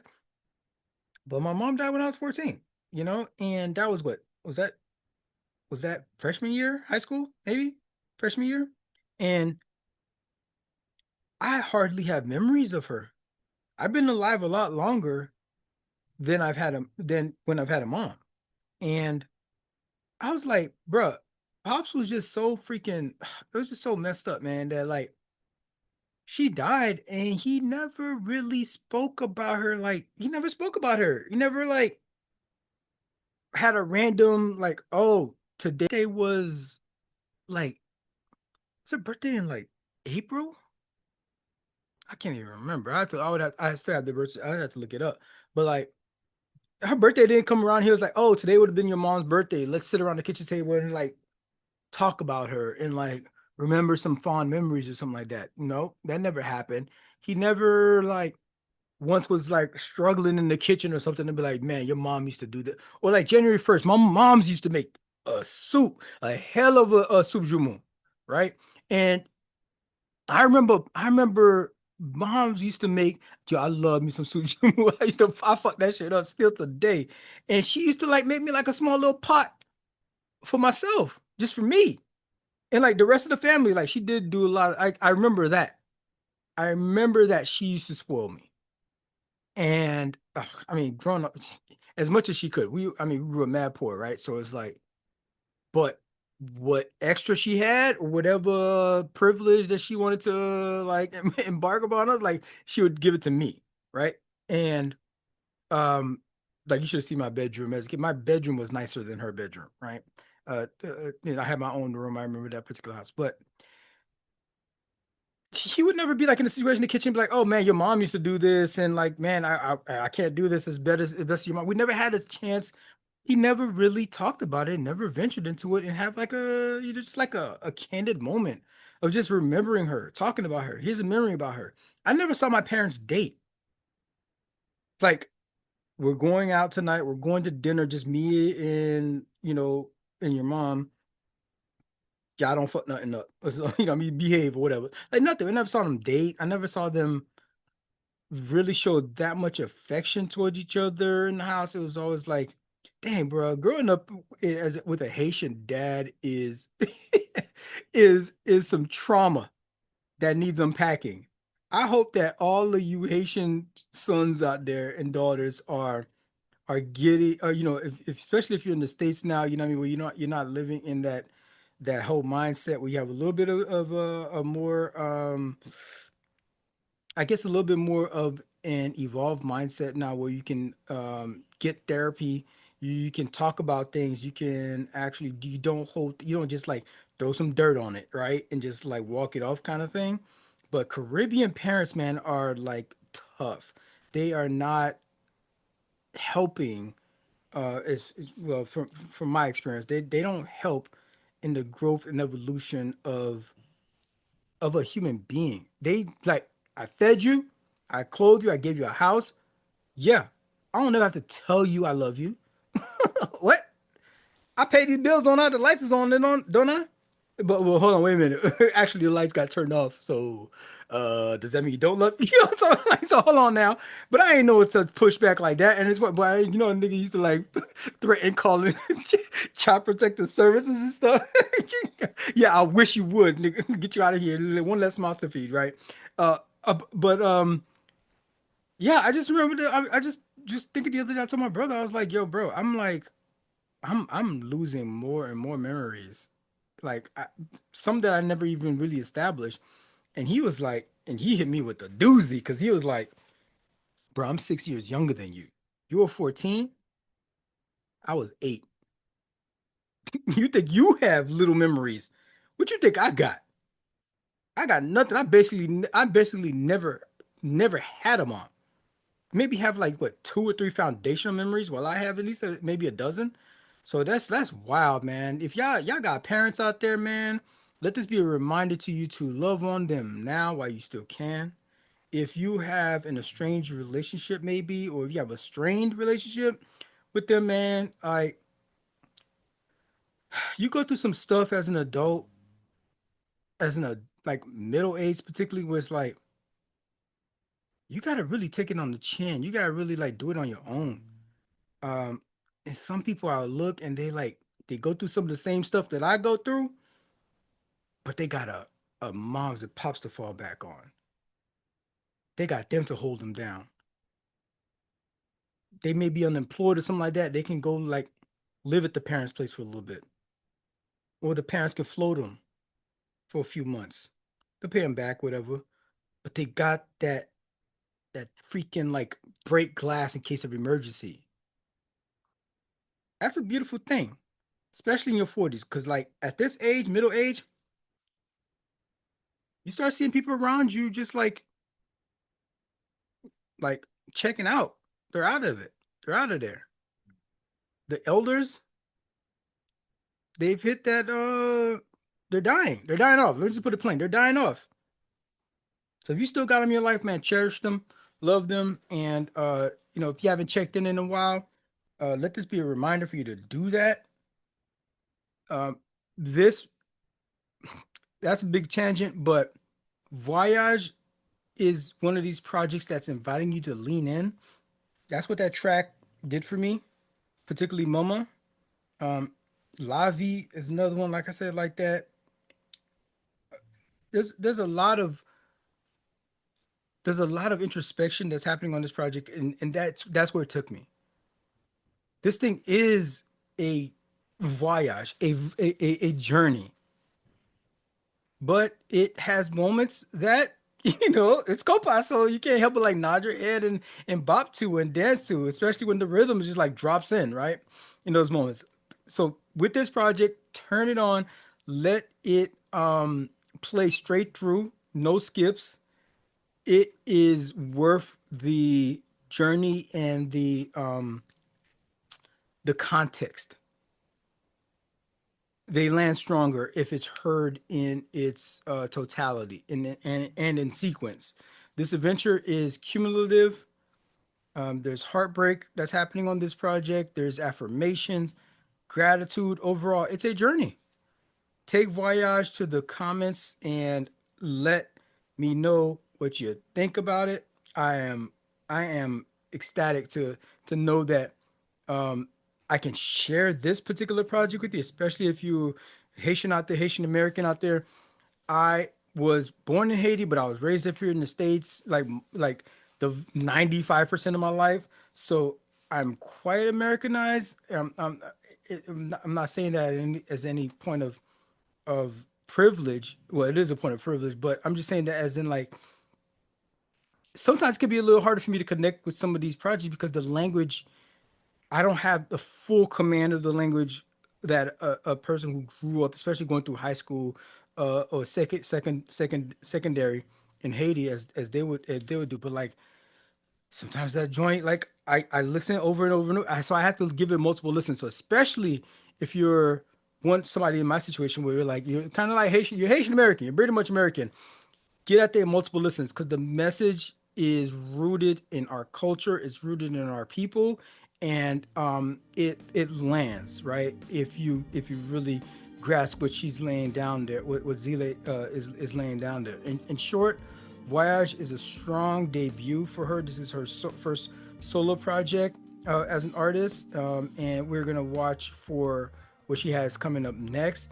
Um, but this is somebody that has heart and has a command of the craft. It's personal, it's polished, it's ambitious, it's a journey. Cardi B's long awaited second album, Am I the Drama, has been 7 years in the making. Since Invasion of Privacy, in that time, Cardi's life has shifted in so many different directions: motherhood, public disputes, shifting identity, love, breakups, and the weight of staying relevant in a crowded rap world. This is a comeback album for someone who's never really left. Cardi has always kind of been in the zeitgeist, regardless if she has a project out or not. She's just a superstar like that. It's just her personality. She's a whole personality. It's more like we tune into Cardi because of her personality. And like ever since like what, Love and Hip Hop and all those antics to this point of her making music. Yeah, we like her music, Invasion of Privacy, 7 years ago, but like we were still in touch and still in tune, and she was still providing content. Just am I the drama? She's asking, am I? Yes, yes. Maybe you provide some drama.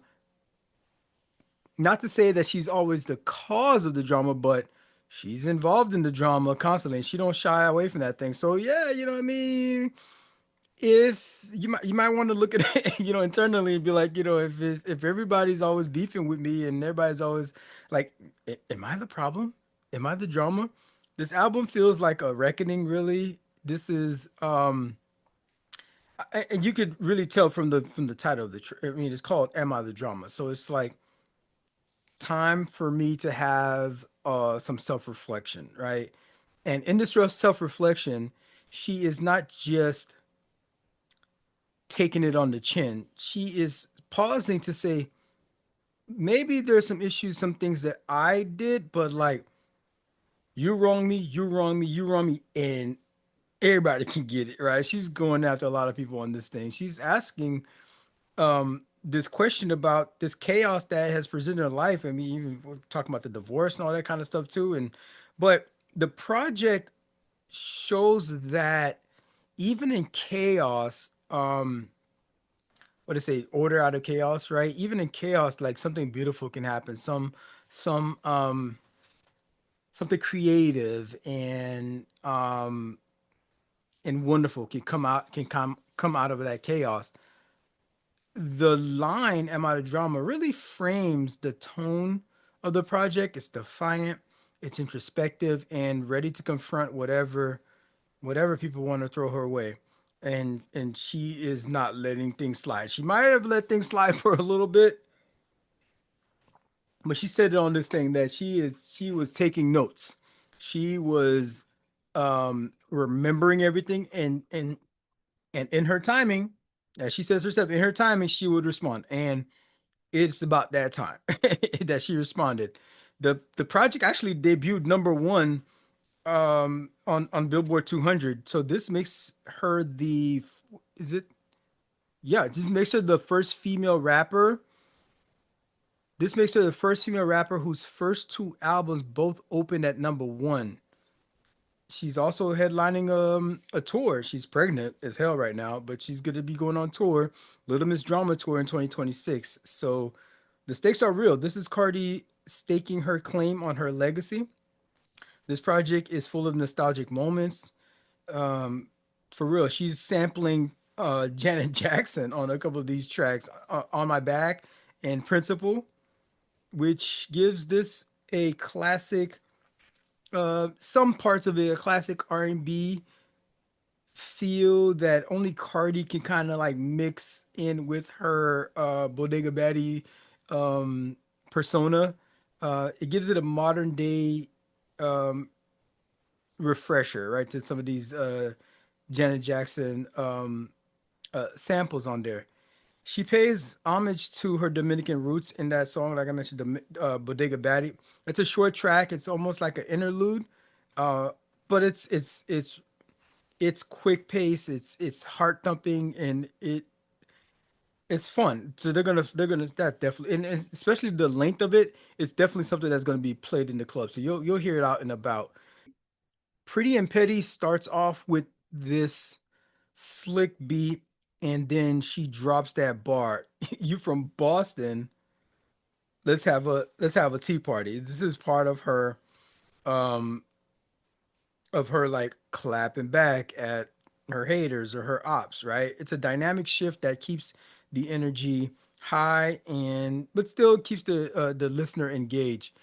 Dead is the first track on this thing featuring Summer Walker, and it starts with new snippets, there's alarms, and then Cardi emerges with some like heavy bars. It sets the tone for the whole project. It's unfiltered, unapologetic, and ready to demand attention. So it's like, hey, pay attention, I'm about to go in, right? Imaginary Players is the 5th track on this joint. This was one of the big releases, the big single that came out. And this was pretty controversial for a lot of people because of um, the original track for Jay-Z. And it's like, um, bro, you got Jay-Z's blessing on you. Like, what are y'all talking about? Out here, like people that are hating on this track. Okay, fine, fine, fine. Everybody can have their own opinion. But Jay signed off on this. And y'all think Jay, I mean, I think he's the greatest rap artist of all time. I don't and I mean that by like I'm not saying he's the best rapper in terms of delivery, flow, rhyme scheme, all those things that we talk about. What's the rapper? I'm not saying that, but in the in this thing called rap, and you talking about like somebody who's conquered that game, like a Thanos almost got collect all the Infinity Stones. Jay-Z's done it. Jay-Z's done it. He's done it from, and he's done it from inception, from actually the drug game, which a lot of the rap since the 90s has like risen out of. He's done it from that, got out of that, which is the goal Memphis Bleak told y'all about. Is like, okay, yeah, you did all that hustling. Rick Ross talks about this too. It's like, okay, you did all that because that was the struggle. You got out the hood. You sold all the drugs. You did all the things. You went to jail a couple of times, whatever. You beat the indictments and whatnot. All of that wasn't so you could keep selling drugs at the age of 40, 50. All of that was to get out the fucking struggle. So you do all that. And and so he conquered that. Raps though, great. Awesome. Not my favorite in terms of lyricism. I love more of a um of a Lupe or a Black Thought. That's me. Um or even a Killer Mike more so, but like yeah, J- Jay had bars and lessons and everything above there. Jay didn't really get to that lyricism level, to that meaningful level, that conscious level. That was because I'm of that vibe. You know what I mean? Tribe Called Quest and stuff. That's my lane. Until 444. He got 444, and I was like, that's bruh. The combination. Okay, so that's a whole nother rant. But Jay signed off on Imaginary Plays, man. Stop playing. Y'all, whoever hating on that song, don't know what your fuck y'all talking about.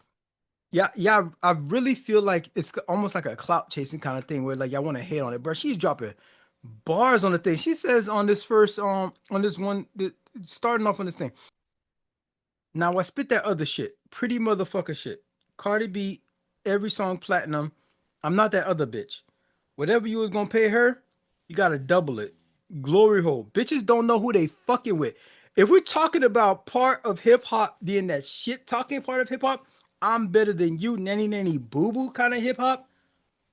Glory hole bitches who don't know who they fucking with. Like that's a hard that's a hard ass bar. Their money, my stocks and share money. Their money, my stock and share money. Your booking fee is my makeup and hair money. Bruh, that's some shit. That's some grade A shit talking, bruh. Bitches say I think I'm the shit and do and did. Just know you bitches can't live. Like Cardi is on this joint. I can this track is, and granted, she is not the solo songwriter like Doja Cat on her project, but she contributes to it. But on top of that, she delivers it. And sh when you have a team, they're telling your story, right? So she's contributing to like she's writing some of these things as well. That's just hard. That bar is hard. Now, if you didn't know she didn't write it, not would you not say that's hard? You don't know if you didn't know, if you just heard it, you'd be like, that's not dope. Those are some dope lines, man. Get out of here. You're fucking full of shit. That song is dope. She delivered it amazingly. The visuals is dope. She's talking her trash on it. She looks amazing on there. The PJ and the limo and the looks that she's serving on that thing. Yeah, y'all bugging. Whoever did not like that track, did not like the visual. That was great presentation. That rollout is freaking amazing. She's standing on the corner fucking selling CDs and vinyls, right? And flip flops. Like she's outside, like really making this happen. She's pushing it. She's actually like doing the work, and traveling the country, like crisscrossing the country, promoting the project. That's the work that you want to see from an artist. I mean, like this is what you do for a living. Is you're doing music. This is some privileged shit. Okay, so you can't ask for more than the work that she's actually put in. Interviews, freaking podcasts, all kinds of YouTube shows that she's doing on that thing. One of the things that she spoke about on the podcast, her track that was the hardest for her to write, which is it's actually a pretty dope track. It's introspective and it's one of them a little bit more mellow joints. Is the Man of the Year. On this thing, she's showing vulnerability. She's reflecting on her relationship, the dynamics of that whole divorce and the breakup and everything. She's reflecting on the promises, the broken promises, and the disappointment. Looking at some of these lyrics, "Man of my word." This is the chorus, and that chorus is sung by Dougie, and he goes, "Man of my word, you used to think now all I do is apologize for everything. How many times can I say sorry and not mean it? How many times can I take my love for you as a weakness? How many times I'm ignoring all your friends that seen it? How many times have I misunderstood the meaning of loving with my eyes closed? You said you love me, and then she comes in, nigga, no, you don't. You know, it's like, I mean, it's clearly she's talking about her marriage, right? To Offset, and she's not pulling any punches on that. It's being real. It's being reflective. I hope it's showing some maturity, but she seems to really bounce back pretty quick. She's in this new relationship with is it Stephon Diggs, the football player, right? And she's pregnant with his kid. And I mean, it's hard sometimes to separate the artist from their art, and it's like, bro, your art is saying this thing, like your this growth and this like reflection, but like, I mean, maybe she's just one of these people that are like really into having babies. So regardless of the form or fashion that it comes, then she's going for it. She's gonna make that happen. But I mean, you have unprotected sex. You know what happens after that. It's not like it was like in vitro fertilization or something like that. So that's what's happening. So fine, but like, but then again, this song could have been written like a year ago. So fine. 7 years, I admit it wasn't all bad. There's skeletons in my closet too. It wasn't all bags. As a wife, I should have realized when you was hurt, but instead I put my music first. Wait, how? Wait, what? 7 years, I admit it wasn't all bad. There's skeletons. As a wife, I should have realized when you was hurt, but instead I put my music. How did you put the music first? You ain't put nothing on in 7 years. You ain't put nothing on in 7 years. I mean, like you. So you're saying part, and I know I know it's not. She's not fully to blame because this nigga was like sleeping around and all this kind of stuff, cheating on, and like in public kind of stuff too. So, but if but you okay, if you saying this bar that you put your music first, we should have got an album years ago. It shouldn't take 7 years if you was putting the music first. So you wasn't putting the music first. She was out here just like living a social. She's an influencer. She is. I mean, the election and stuff like that happened. I remember seeing her doing all the election stuff, and she was um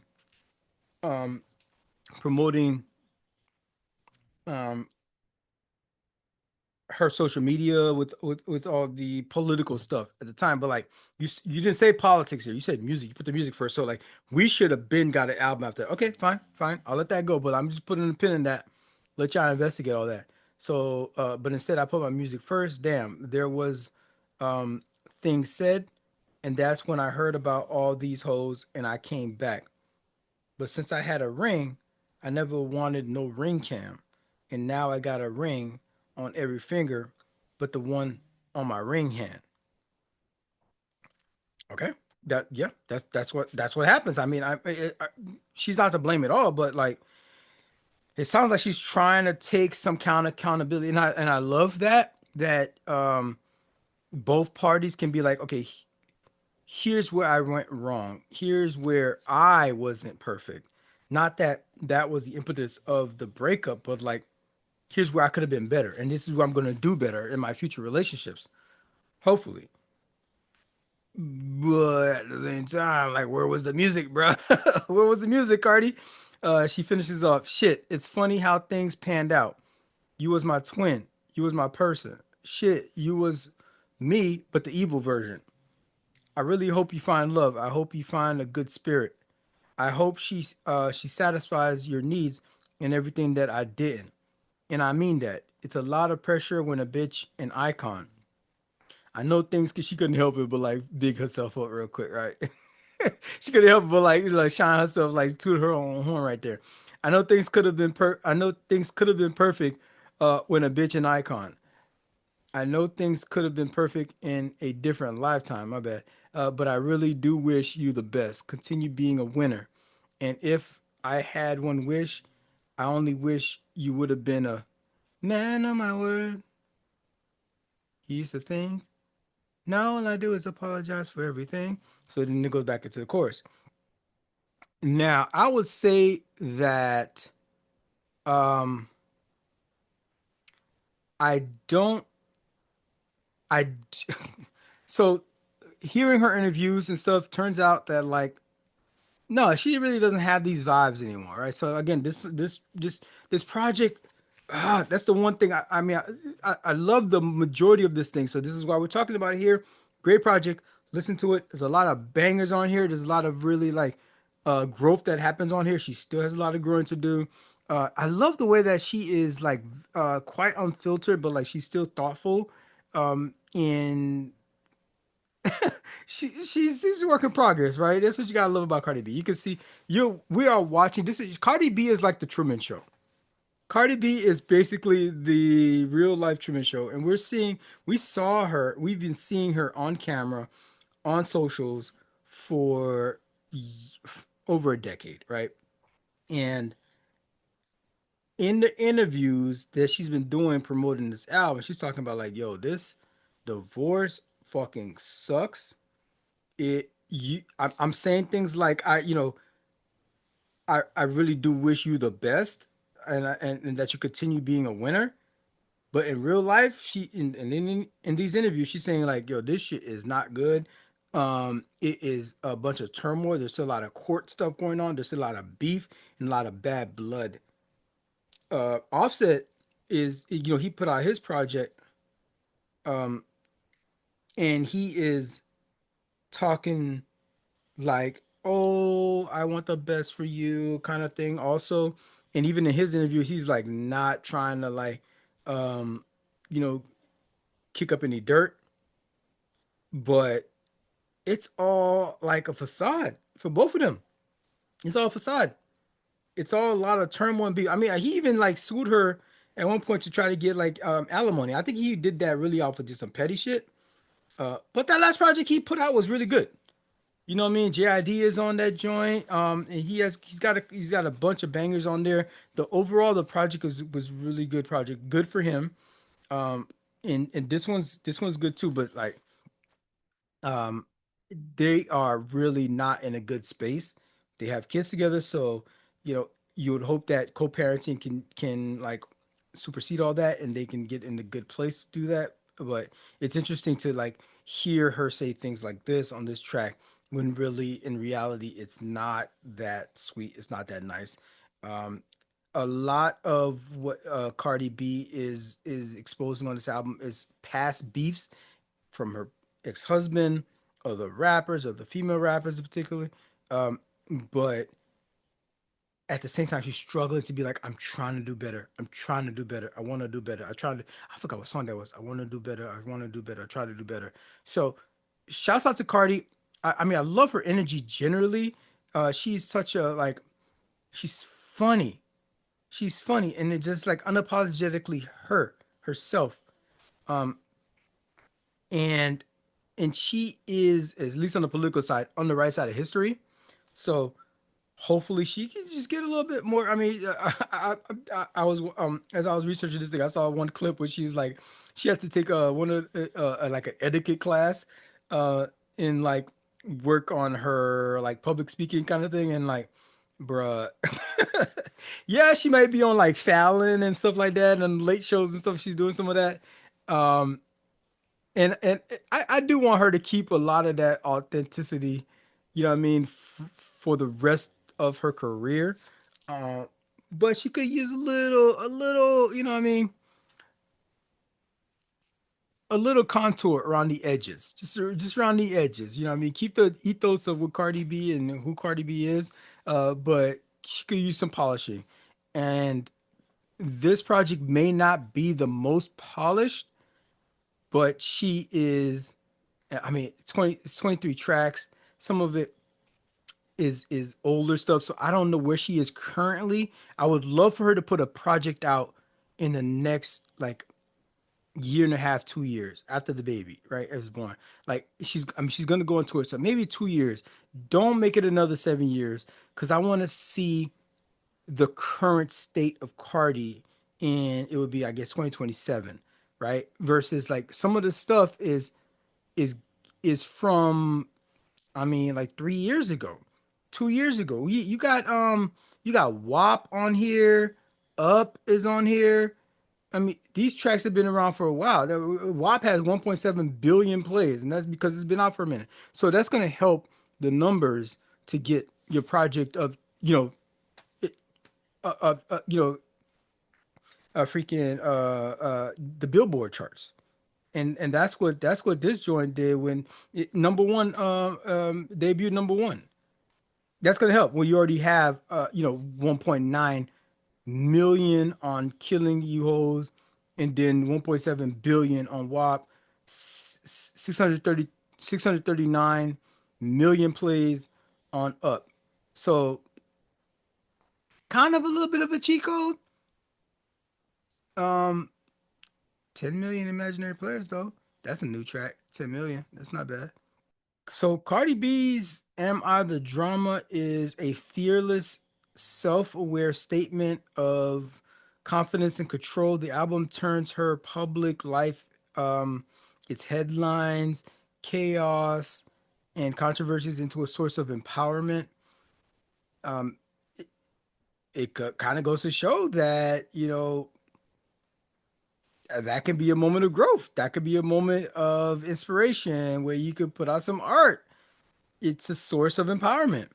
Rather than shying away from the drama, she is embracing it and turning it into art. It's bold, and the bravado comes through, while at the same time showing the introspection, and the growth that she's been able to experience, while this has been going on. Each track feels like a piece of evolution. It's gritty, it's emotional, um, and it's unfiltered. It's Cardi as you know her. She is not an MC, but she's a rapper. She's a personality. She's an entire character. She's an entire freaking ecosystem. The sound and the storytelling is a ride that needs to be felt and experienced. Am I the Drama stands out as a reminder that growth often comes from chaos, right?